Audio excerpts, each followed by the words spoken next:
Hello students, welcome again to my channel. Class 12 organic chemistry के इस series में आज हम लोग पढ़ने वाले हैं preparation of halo alkane from alkene.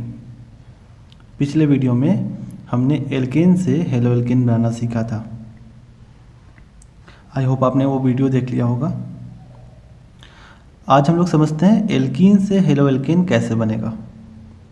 इसमें सबसे पहला मेथड है एडिशन ऑफ हाइड्रोजन हैलाइड।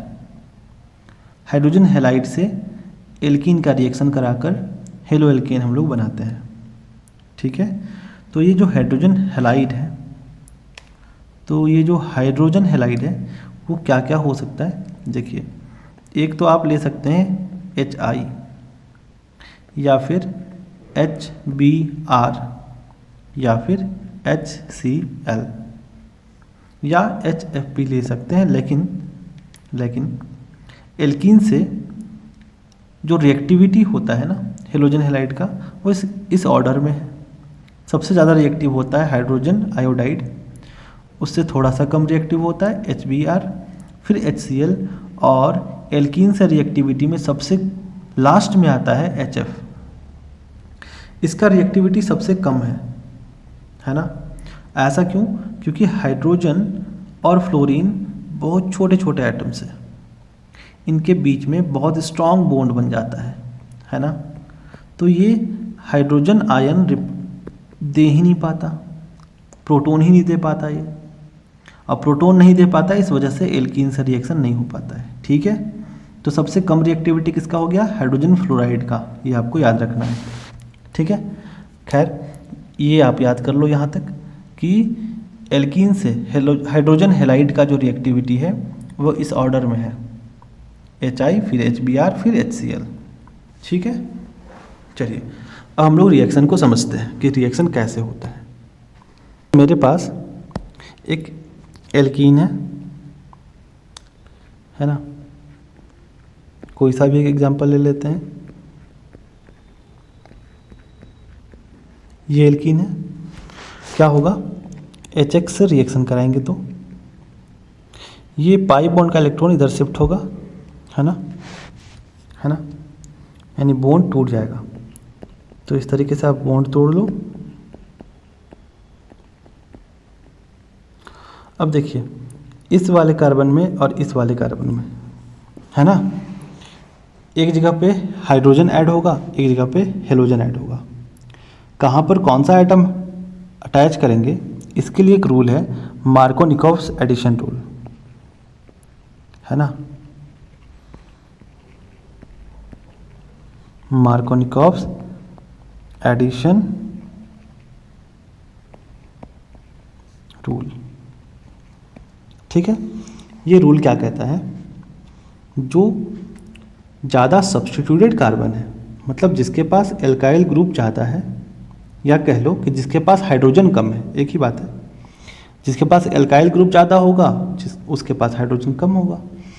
तो वहाँ पे आप हेलोजन एटम को ऐड कर दो, और जिसके पास पहले से ज़्यादा हाइड्रोजन था, जैसे इस वाले कार्बन में देखिए 2 हाइड्रोजन्स हैं, इसके पास एक ही हाइड्रोजन है, तो जिसके पास कम हाइड्रोजन था वहाँ पे हेलोजन लगा दो, जिसके पास ज़्यादा हाइड्रोजन था वहाँ पर हाइड्रोजन ही ऐड होगा। इस तरीके से हाइड्रोजन और हेलोजन एटम दोनों ऐड हो गया। यही है मार्कोनिकॉव्स एडिशन रूल, और इस रूल के अकॉर्डिंग ये रिएक्शन प्रोसीड किया। ठीक है, इस रिएक्शन का मैकेनिज्म भी हम लोग समझेंगे डिटेल से, है ना। तो फिलहाल अभी इतना समझना है आपको कि मार्कोनिकॉव्स एडिशन रूल के अकॉर्डिंग हम लोग ऐड करेंगे एटम्स को। जहाँ पर ज़्यादा हाइड्रोजन था वहाँ पे हाइड्रोजन ऐड कर दो, जहाँ पर हाइड्रोजन कम था वहाँ पर हेलोजन एटम को ऐड कर देना है। सिंपल, है ना। ठीक है, अब चलिए थोड़ा पढ़ लेते हैं क्या क्या बात कहा गया है। एडिशन ऑफ हाइड्रोजन हैलाइड, है ना। देखिए, हैलाइड में कौन कौन सा एटम लिया गया? क्लोरीन का, ब्रोमीन का, या तो आयोडीन। फ्लोरीन नहीं लिखा गया है, मतलब कि फ्लोरीन अभी बताया था ना आपको कि हाइड्रोजन फ्लोराइड का रिएक्टिविटी एल्कीन से सबसे कम है, तो इसलिए यहाँ पे फ्लोरीन नहीं लिखा गया है ना। तो क्या क्या ऐड हो सकता है? हाइड्रोजन क्लोराइड, हाइड्रोजन ब्रोमाइड या hydrogen iodide. To alkenes is one of the most common methods for preparing haloalkane, है ना। By reaction with hydrogen halide an alkene is converted to corresponding alkyl halide. मतलब hydrogen halide से alkene का reaction करा के हम alkene को alkyl halide में कन्वर्ट कर सकते हैं। ठीक है, आगे क्या लिखा गया है? This reaction follows Markovnikov's rule, अभी जो मैंने आपको समझाया, है ना। When unsymmetrical alkenes are used, हाँ ये बात आपको ध्यान में रखना है कि अनसिमेट्रिकल एल्कीन होना चाहिए, तभी मार्कोनिकोव्स रूल अप्लाई होगा। अगर सिमेट्रिकल एल्कीन होगा तो हाइड्रोजन हेलोजन कहीं भी ऐड कीजिए कोई फर्क नहीं पड़ता है ना। मार्कोनिकोव्स रूल तभी अप्लाई करना है जब अनसिमेट्रिकल एल्कीन आपके पास होगा। अगला पॉइंट क्या है? The order of reactivity of hydrogen halide is HI, फिर HBr, फिर HCl, फिर HF। इसके बारे में तो अभी तुरंत हम लोग डिस्कस कर लिए हैं, है ना। ठीक है, तो इस तरीके से ये सारा पॉइंट क्लियर हो गया। मार्कोनिकोव्स रूल क्या होता है यहाँ पर मैंने लिख दिया है, आप इसे कॉपी कर लेना, है ना। चलिए एक बार पढ़ भी लेते हैं। When an unsymmetrical alkene, unsymmetrical alkene, है ना, reacts with a hydrogen halide, है ना। जब अनसिमेट्रिकल एल्कीन का रिएक्शन हम कराते हैं हाइड्रोजन हेलाइड से, the hydrogen atom from the HX, यानी HX से जो हाइड्रोजन एटम आ रहा है, adds to the carbon atom of double bond that has the greater number of hydrogen atom. Double bond के उस कार्बन पे हाइड्रोजन को ऐड करो जहाँ पर हाइड्रोजन एटम ज़्यादा था, है ना। इसी को लिखता है the carbon that is less substituted, मतलब जिसके पास एल्काइल ग्रुप्स कम थे उसी को हम लोग कहते हैं कि जिसके पास हाइड्रोजन ज़्यादा था। अगर एल्काइल ग्रुप कम है तो उसके जगह पे हाइड्रोजन आइटम ही होगा ना, इस वजह से। तो जिसके पास ज़्यादा हाइड्रोजन था, या कह लो कि जो लेस सब्स्टिट्यूटेड था, वहाँ पे हाइड्रोजन आइटम हम लोग ऐड कर देंगे। And the halide adds to the carbon with fewer hydrogen atom, यानी जिसके पास कम था हाइड्रोजन आइटम वहाँ पर हेलोजन लगा देना है। That is the more substituted carbon. More substituted का मतलब क्या समझना है? जिसके पास एल्काइल ग्रुप्स ज़्यादा था, है ना। एक और रिएक्शन हम लिख के दिखा देते हैं आपको। देखिए ये डबल बॉन्डेड कार्बन, सपोज इसके पास एक हाइड्रोजन, यहाँ पर भी एक हाइड्रोजन, यहाँ पर एक मिथाइल ग्रुप ले लेते हैं, यहाँ पर भी एक मिथाइल ले लेते हैं, ये हो गया एल्कीन, है ना। अगर आप HX से इसको रिएक्शन कराएंगे तो क्या प्रोडक्ट बनेगा? देखिए ये बॉन्ड टूट जाएगा, यहाँ पर देखिए एक मिथाइल ग्रुप है, यहाँ भी एक मिथाइल है, यहाँ पे हाइड्रोजन, यहाँ भी हाइड्रोजन। अब यहाँ पे आपको हाइड्रोजन और हेलोजन ऐड करना है। कहाँ पे हाइड्रोजन ऐड करेंगे? जो कम सब्स्टिट्यूटेड, देखो ये वाला कार्बन जिसके पास एक भी एल्काइल ग्रुप नहीं है, मतलब इसके पास हाइड्रोजन ज़्यादा है, यहीं पे आप हाइड्रोजन ऐड कर दो। अब इस कार्बन को देखिए, अब इस वाले कार्बन को देखिए, यहाँ पर एल्काइल ग्रुप ज़्यादा है, मतलब ये ज़्यादा सब्स्टिट्यूटेड है। तो यहाँ पर क्या करना है हमको? हेलोजन का एटम लगा देना है। यही है मार्कोनिकोव्स एडिशन का रूल, ठीक है। तो आप इसको कॉपी कर लो जल्दी से। अब चलते हैं इस रिएक्शन के मैकेनिज्म पर, है ना। इस रिएक्शन का मैकेनिज्म है E1 एडिशन मैकेनिज्म। E1 मतलब इलेक्ट्रोफिलिक एडिशन यूनिमोलिकुलर, ठीक है। ये 2 स्टेप में होता है। पहला प्रोटोनेशन ऑफ एल्कीन और दूसरा nucleophilic attack by halide ion, ठीक है। न्यूक्लियोफाइल पे हेलाइड आयन का अटैक होगा। तो इस मैकेनिज्म को समझते हैं। रिएक्शन क्या था मेरा? एक बार रिएक्शन लिख लेते हैं यहाँ पे, है ना। रिएक्शन मेरा कुछ इस तरह से था, CH3 CH double bond CH2। HX से हमने रिएक्शन कराया था, है ना। तो इस तरीके से मेरा प्रोडक्ट बन गया था।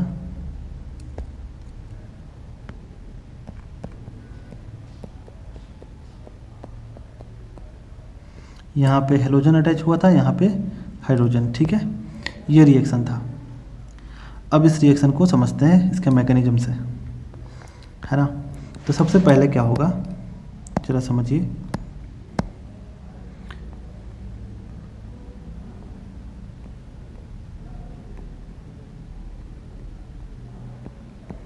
देखिए, सबसे पहले ये जो HX है ना, ये हमको क्या सप्लाई करेगा, प्रोटॉन। ये क्या सप्लाई करेगा, प्रोटॉन, ठीक है। और जो पाई बॉन्ड के इलेक्ट्रॉन्स है ना, ये इस कार्बन की तरफ शिफ्ट हो जाएंगे। क्यों इस तरफ होंगे, इधर भी तो हो सकता था शिफ्ट, है ना। अगर सपोज इधर शिफ्ट होता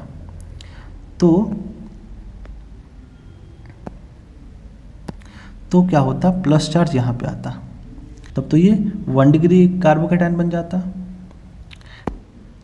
लेकिन अगर हम लोग इस पाई बॉन्ड के इलेक्ट्रॉन को इस तरफ शिफ्ट करें तो प्लस चार्ज यहाँ पे आएगा और तब 2 डिग्री कार्बोकेटायन बन जाएगा, है ना। मतलब ज़्यादा स्टेबल कार्बोकेटायन बन सकता है इस तरफ अगर हम लोग इलेक्ट्रॉन्स को शिफ्ट करें तो, है ना। तो आपको उस तरफ इलेक्ट्रॉन शिफ्ट करना है जिस तरफ शिफ्ट करने से स्टेबल कार्बोकेटायन आपको मिल पाए। तो फिलहाल तो ये कंडीशन सही है ना। हम लोग इलेक्ट्रॉन को इस तरफ शिफ्ट कर रहे हैं, तो यहाँ पे क्या होगा, स्लाइटली नेगेटिव चार्ज और यहाँ पे स्लाइटली पॉजिटिव चार्ज डेवलप होगा। और जैसे इस कार्बन पे नेगेटिव चार्ज देखेगा, ये प्रोटॉन इधर अटैक करेगा और इसके साथ जुड़ जाएगा, ठीक है। तो प्रोडक्ट क्या बनेगा मेरे पास, CH3 CH single bond CH3, अब तो बॉन्ड टूट गया ना, हाँ। तो CH2, यहाँ पे हाइड्रोजन ऐड हो गया और यहाँ पे एक प्लस चार्ज डेवलप हो गया। मतलब मेरे पास ये जो इंटरमीडिएट प्रोडक्ट है ये क्या बन गया, कार्बोकेटायन। कार्बोकेटायन इंटरमीडिएट बना है, ठीक है। जरा इसका टाइप बताइए, ये किस टाइप का कार्बोकेटायन है।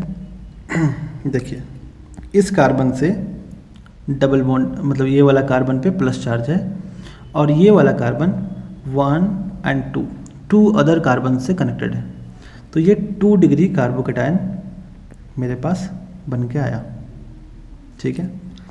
ये जो स्टेप है, इस स्टेप को क्या कहते हैं, प्रोटोनेशन ऑफ एल्कीन। मतलब कि एल्कीन में ये प्रोटोन जाके ऐड हो रहा है ना, और कार्बोकेटायन बन गया है। एक और बात आपको याद रखना है इसमें कि यही सबसे स्लोवेस्ट स्टेप है ना। यही मेरा सबसे स्लोवेस्ट स्टेप है और इस वजह से ये क्या बन गया मेरा, rate determining step. Rate determining step, ठीक है। एक और बात, जब भी कार्बोकेटायन बने ना, तो आप समझना, अगर इससे हायर ऑर्डर का कार्बोकेटायन बन पाए तो आपको रीअरेंजमेंट करना है ना। यहाँ पे रीअरेंजमेंट भी पॉसिबल है इसके बाद, है ना। रीअरेंजमेंट इफ पॉसिबल, अगर पॉसिबल है ना तो रीअरेंजमेंट भी कर देना। मतलब अगर हायर ऑर्डर का कार्बोकेटायन बन पाए तो रीअरेंजमेंट करना होता है। रीअरेंजमेंट कैसे किया जाता है मैं डिटेल से आपको एग्जांपल देके बताऊंगा, लेकिन अगर आपने 11th क्लास में पढ़ लिया है तब तो बहुत अच्छी बात है ना। वैसे रीअरेंजमेंट में क्या क्या हो सकता है, हाइड्राइड का शिफ्टिंग हो सकता है, देखिए H- शिफ्टिंग हो सकता है, मिथाइल शिफ्टिंग हो सकता है, या फिर फिनाइल का शिफ्टिंग हो सकता है, फिनाइल शिफ्टिंग, है ना। तो ये 3 तरह का शिफ्टिंग हमने 11th क्लास में पढ़ा है। नहीं पढ़ा है तब भी कोई बात नहीं, मैं बताऊंगा आपको। तो ये रहा पहला स्टेप। पहला स्टेप में क्या बना है, कार्बोकेटायन इंटरमीडिएट बना है। यही स्टेप रेट डिटरमाइनिंग स्टेप होता है ना। मतलब कि ये रिएक्शन का रेट डिटरमाइन कर रहा है ना। एक और बात आपको समझ लेना है यहाँ पे कि ये जो कार्बोकेटायन बना ना, इसका स्टेबिलिटी कैसे चेक करेंगे, आपको पता है 11th क्लास से ही। देखिए 3 डिग्री कार्बोकेटायन सबसे ज़्यादा स्टेबल होता है ना। फिर 2 डिग्री कार्बोकेटायन, और सबसे कम स्टेबल होता है 1 डिग्री कार्बोकेटायन। ये स्टेबिलिटी है, स्टेबिलिटी ऑर्डर है ये कार्बोकेटायंस का, ठीक है, ये आपको याद रखना है।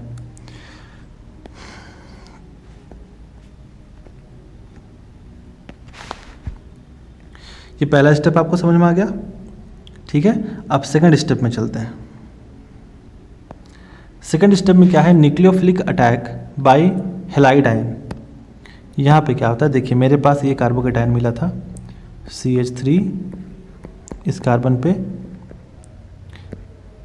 प्लस चार्ज था, ये CH3, यही बना था ना, आप देख लो यहाँ पे ये वाला कार्बोकेटायन बना था। क्या होगा, ये वाला कार्बोकेटायन इस पे X माइनस अटैक करेगा, है ना। X माइनस कहाँ से आया, ये जो HX था ना, जिसमें से ये प्रोटॉन का अटैक हुआ था यहाँ पे, अब X माइनस बचा हुआ था। अब ये आपका X माइनस अटैक करेगा इस कार्बन पे, जहाँ पे प्लस चार्ज दिख रहा है ना, ये हेलोजन क्या करेगा, इलेक्ट्रॉन लेके जाएगा और बॉन्ड बना लेगा उसके साथ, है ना। और क्या बन जाएगा, मेरा प्रोडक्ट बन गया फाइनली CH3, यहाँ पे हेलोजन अटैच हो जाएगा,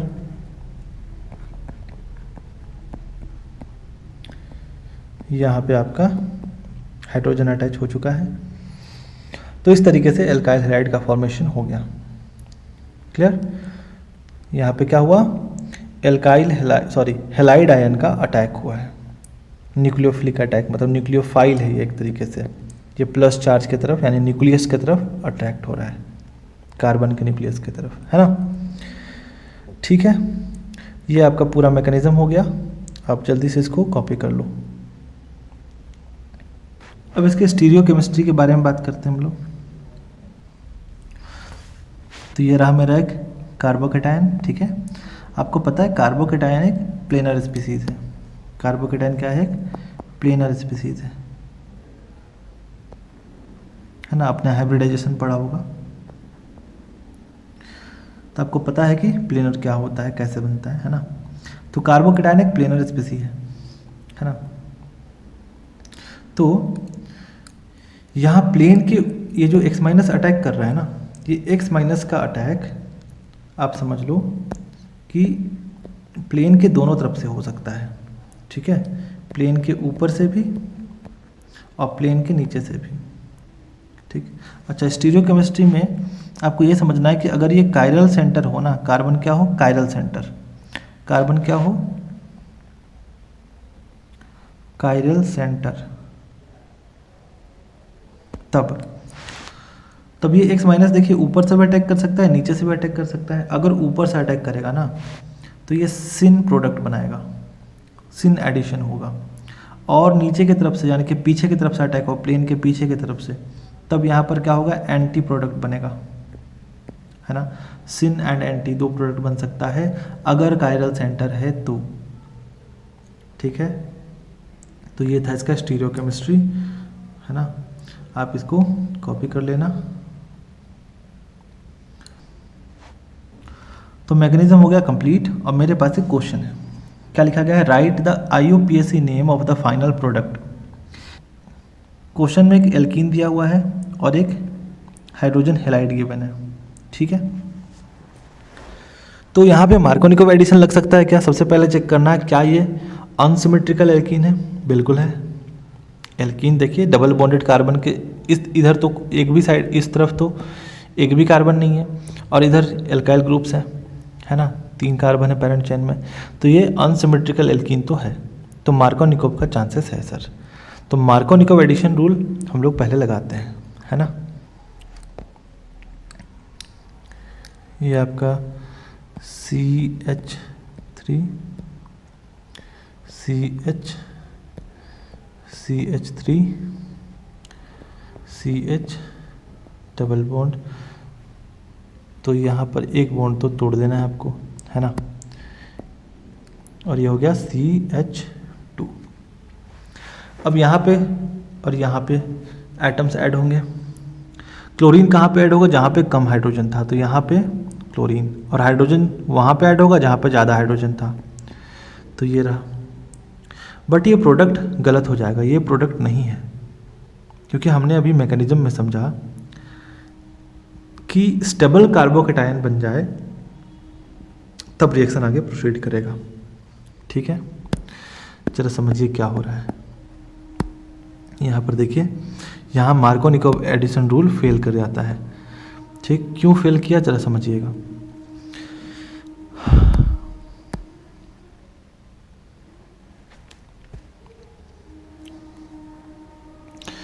देखिए यहाँ पर इलेक्ट्रॉन्स इधर शिफ्ट होंगे तो प्लस चार्ज यहाँ पे आएगा, है ना, यहाँ पे माइनस, तो H+ कहाँ अटैक करेगा, है ना, H+ तो यहाँ पर अटैक करेगा।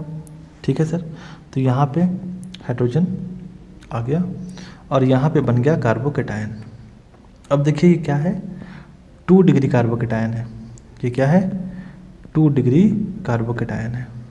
ठीक है, लेकिन अगर हम रीअरेंजमेंट करें, इस प्लस चार्ज को यहाँ पे कर लें, है ना, तो यहाँ पे 3 डिग्री बनने का चांसेस है ना, तो 3 डिग्री का चांसेस है, तो रीअरेंजमेंट तो करेंगे ना सर। तो यहाँ पे हमको क्या करना होगा, रीअरेंजमेंट करना होगा। ठीक है, यहाँ पे रीअरेंजमेंट कैसे होगा, देखिए हम क्या करेंगे, ये CH3 CH3 यहाँ पे CH था, प्लस चार्ज यहाँ पे आप ले जाओ, है ना, और यहाँ जो हाइड्रोजन्स था ना, ये हाइड्रोजन देखो मैं बनाता हूँ आपको दिखा कर, ये वाला हाइड्रोजन, ये क्या करेगा, ये दोनों इलेक्ट्रॉन लेके वापस, ये क्या करेगा, दोनों इलेक्ट्रॉन लेके बाहर निकल जाएगा, है ना, और यहाँ पे हाइड्राइड का शिफ्टिंग होगा, H- शिफ्ट। ठीक है, तो इस तरीके से ये H- यहाँ जाके जुड़ जाता है, और इस कार्बन से एक CH2 था, CH3 लगा हुआ था, देखिए यहाँ पे CH3 है, तो ये CH3 हो गया। ये प्लस चार्ज क्या हुआ, देखो यहाँ से इधर शिफ्ट हुआ और यहाँ से हाइड्राइड इधर शिफ्ट हो गया, तो हाइड्राइड का शिफ्टिंग हुआ। अब जरा चेक कीजिए, ये 3 डिग्री कार्बोकेटायन बन गया।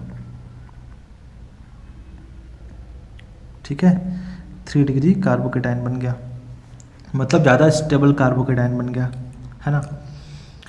तो अब यहाँ जो अटैक होगा X- का, वो कहाँ पे होगा, ये कहाँ पर अटैक करेगा, इस वाले कार्बन पे करेगा। तो फाइनल प्रोडक्ट क्या बनेगा, CH3,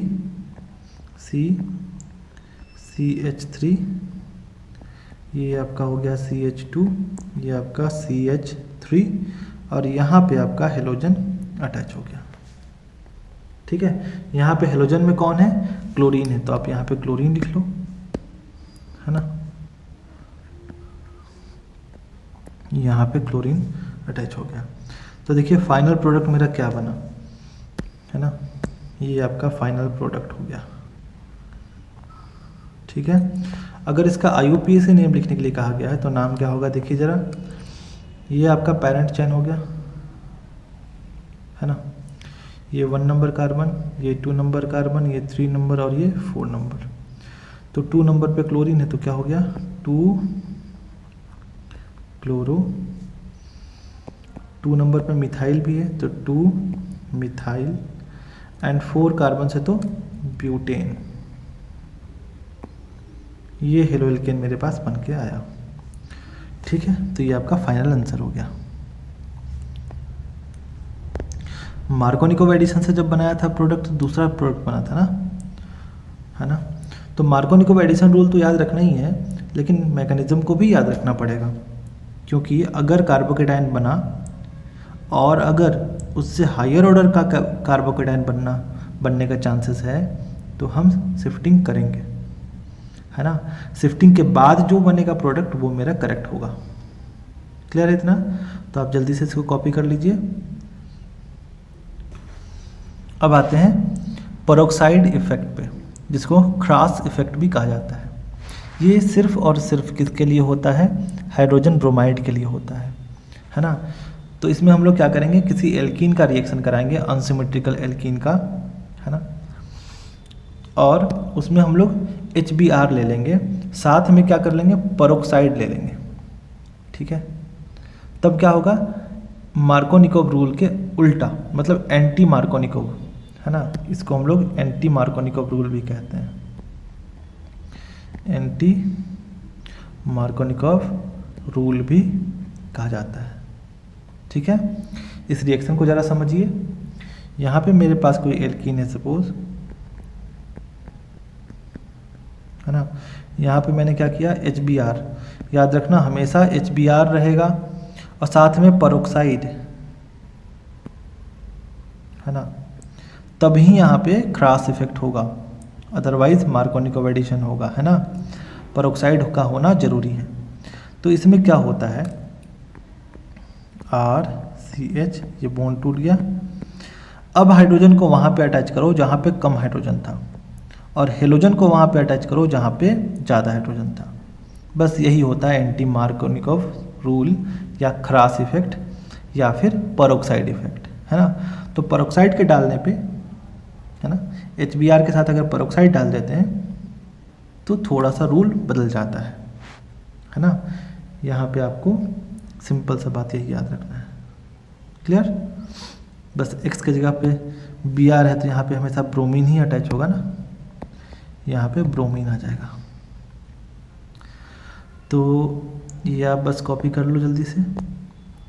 पेरोक्साइड इफेक्ट या क्रॉस इफेक्ट या एंटी मार्कोनिकोव रूल, ये क्या कहता है, in the presence of peroxide the addition of HBr to an asymmetric alkene proceeds in the contrary to the Markovnikov rule. That's it. चलिए अब समझिएगा ज़रा। यहाँ एक क्वेश्चन है, यहाँ पे कोई असिमेट्रिक एल्कीन है, HCl के साथ पेरोक्साइड डाल दिया, और दूसरा कंडीशन ये है HBr के साथ पेरोक्साइड डाल दिया। यहाँ पर क्या होगा, यहाँ पर देखिए HCl है ना, और साथ में पेरोक्साइड भी है, कोई फ़र्क नहीं पड़ता, यहाँ पे मार्कोनिकोव एडिशन होगा, है ना, मार्कोनिकोव एडिशन होगा, मार्कोनिकोव एडिशन, ठीक है।